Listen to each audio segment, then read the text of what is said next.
Hi guys! Gusto ko lang i-share itong nakita ng anak ko sa internet. Isa siyang comics guys from 1985. Imagine, napaka-vintage na nitong comics na to. And nakita ng anak ko sa carousel. 1985, so meaning 4 years old pa lang ako guys ng mga panahon na to. So ayan guys, i-zoom natin. Makikita natin dito yung pangalan ni tatay. Ayan.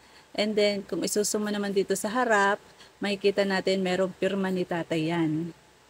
So, ayun, may nakalagay Bricks Bartolo. O, diba? Nakakatuwa lang guys kasi meron pa palang nakakapagtabi ng ganito katatanda na comics sa panahon ngayon. And ito guys ay binebenta nila ngayon. 1985 TSS Top Special, Stories and Comics Weekly, 771 Tagalog Philippines Comics, Atlas Publishing. At binebenta to guys ng $38.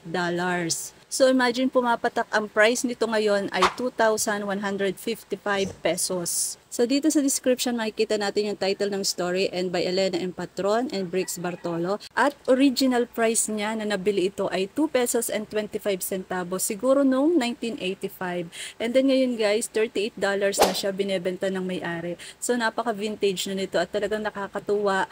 Napaproud ako kasi may buhay pang gantong drawing ni tatay ngayon. 1985 guys, imagine 4 years old pa lang ako nito.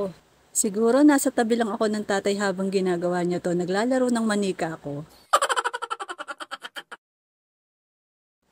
Grabe, nakakatuwa talagang makita ang comics na to. So that's it for today's video guys. See you next